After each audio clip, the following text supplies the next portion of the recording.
नमस्कार, मैं हूं राहुल शर्मा। आप देख रहे हैं SP9 न्यूज़। स्वागत है आप सभी का हमारे इस प्रोग्राम में। प्रोग्राम की शुरुआत चुनाव से।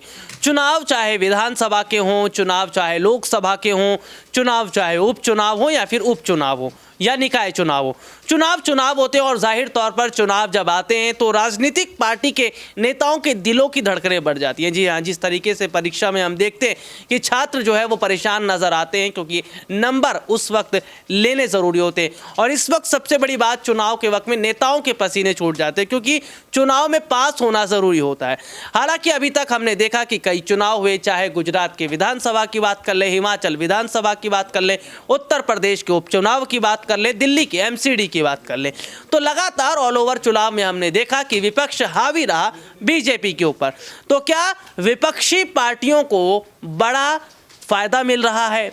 सत्ता पक्ष की मुश्किलें बढ़ती चली जा रही हैं।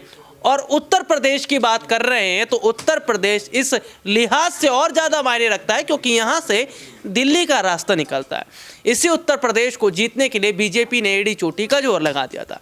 हालांकि उपचुनाव में इतना बड़ा फर्क बीजेपी का दिखता नजर नहीं आया, लेकिन क्या निकाय चुनाव में फर्क पड़ेगा, ये एक सबसे बड़ा सवाल है। और सबसे बड़ा सवाल ये भी है कि जिस तरीके से उपचुनाव में समाजवादी पार्टी कई सीटों पर जीत हासिल की, निकाय चुनाव में भी क्या इसी तरह से जीत हासिल करती नजर आएगी, ये एक सबसे बड़ा सवाल ये भी है। मेरे साथ आशिफ सर मौजूद हैं और आशिफ सर बहुत बहुत स्वागत है आपका हमारे इस प्रोग्राम में। और पहला सवाल सर, जिस तरीके से हम देख रहे हैं कि उपचुनाव में समाजवादी पार्टी ने कई सीटों पर जीत हासिल की, जिसके बाद कहा जा रहा है बीजेपी डर गई है कि जल्दी निकाय चुनाव हुए तो समाजवादी पार्टी एक बार जीत जाएगी। क्या वाकई कुछ ऐसा चल रहा है बीजेपी के दिमाग में, और क्या चुनाव आयोग से कोई एक बड़ी साठगांठ उन्होंने की है?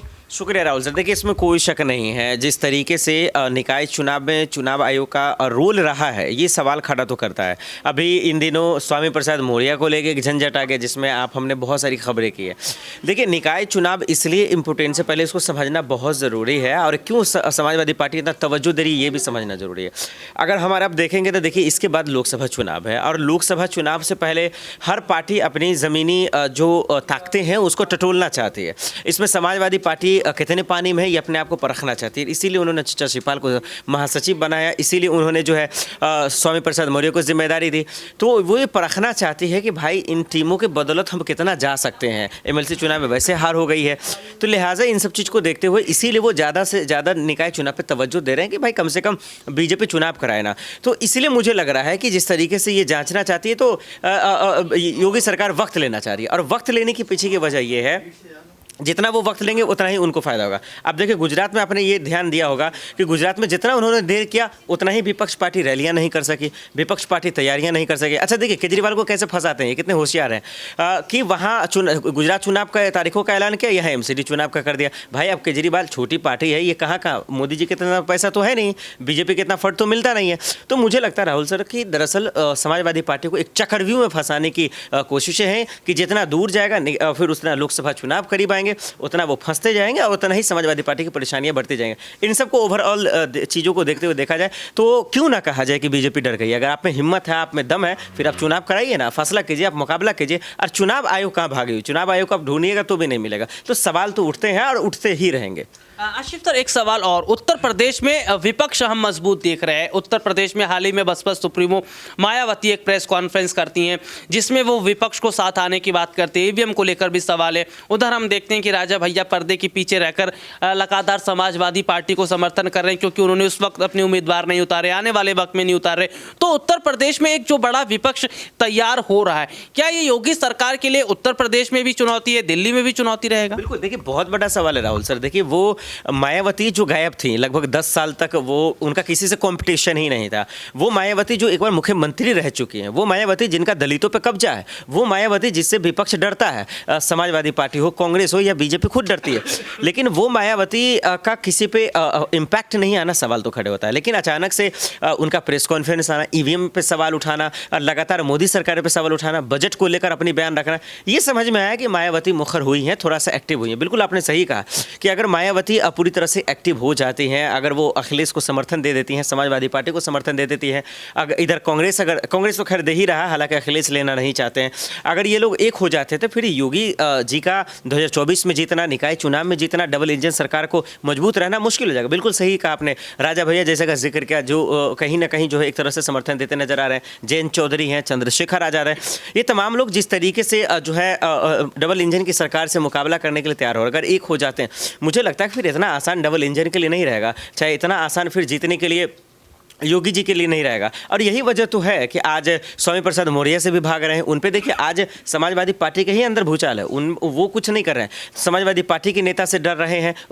अखिलेश यादव से डर रहे हैं, क्योंकि ये लगातार ये लोग प्रेस कॉन्फ्रेंस कर रहे हैं, बयान दे रहे हैं, मायावती के सवालों का जवाब नहीं दिया क्योंकि उन्होंने ईवीएम को लेकर हमला बोला। तो इन दिनों ये चीज़ समझ में आ रहा है कि बयानों से भी भाग रहे हैं, निकाय चुनाव से भी भाग रहे हैं, डबल इंजन की सरकार मुद्दे से भी भाग रहे हैं। इससे ये समझ में आता है कि निकाय चुनाव के साथ साथ डबल इंजन की सरकार लोकसभा चुनाव से भी डर रही है कि विपक्ष से कुछ नहीं करा, चुपचाप अपना निकलते रहो। लेकिन मुझे लगता है इसकी वजह यही है, कहीं ना कहीं बीजेपी को एक हार का डर समा रहा है, जिसकी वजह से इन लोगों से बचते हुए नजर आ रहा है। जी बहुत बहुत शुक्रिया आशिफ सर आपका। और देखिए आशिफ सर ने बाकायदा बताया भी कि क्यों आज बीजेपी के मन में डर है। देखिए डर होना जरूरी भी है, क्यों? क्योंकि आप दिल्ली का एमसीडी हार जाते हैं, आप हिमाचल हार जाते हैं, इसके अलावा यूपी के कई सीटों के उपचुनाव हार जाते हैं। तो जो जाहिर तौर पर स्थिति इस वक्त की बनी है वो ये साफ तौर पर बता रही कि क्या निकाय चुनाव में देरी की सबसे बड़ी वजह यही है जो बताया जा रहा है। हालांकि निकाय चुनाव में देरी का जो मुद्दा है वो कोर्ट में भी गया हुआ है और सुप्रीम कोर्ट ने इस मामले में योगी सरकार से सवाल जवाब भी किया है।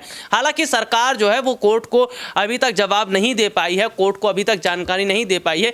लेकिन क्या अगर ये बात निकलकर सामने आ जाती है कि बीजेपी चुनाव आयोग के साथ मिलकर एक बड़ी धांधली कर रही है या बीजेपी चुनाव आयोग के साथ मिलकर एक बड़ी साजिश रच रही है, तो क्या इसमें बड़ा झटका बीजेपी को लगता नजर आएगा? और क्या उत्तर प्रदेश जीतने की जो एक दूसरी तैयारी हो रही है बीजेपी की तरफ से, क्या वो पूरी हो पाएगी? देखिए इस वक्त हम ये देख रहे हैं कि जनता ने मुद्दों पर फोकस करना शुरू कर दिया है, क्योंकि जिस तरीके से 2014 के बाद से आप देख लीजिए कि एक वक्त में केवल मोदी लहर ही चल रही थी, भाजपा नजर आ रही थी, लेकिन 2019 के बाद फिर आई है, 2019 के बाद में फिर तस्वीर बदलनी शुरू हुई और अभी के जो चुनावी माहौल है वो तस्वीरों को बदलता हुआ ही बता रहा है। क्योंकि तस्वीरों का बदलना यानी कि जाहिर तौर पर विपक्ष का मुद्दों पर फोकस करना, और इस वक्त की जो तस्वीर है वो जाहिर तौर पर बता रही है कि विपक्ष जिस तरीके से मजबूत हो रहा है, विपक्ष जिस तरीके से आगे बढ़ता चला जा रहा है। देखिए एक सबसे बड़ी बात क्या है, समाजवादी पार्टी के संरक्षक मुलायम सिंह यादव,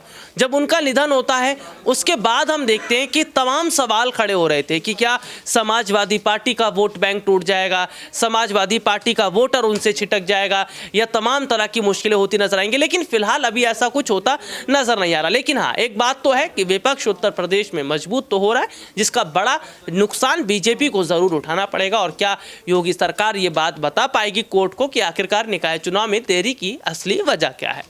आज के लिए इतना ही, आपसे फिर दोबारा मुलाकात होगी, तब तक के लिए इजाजत दीजिए, नमस्कार।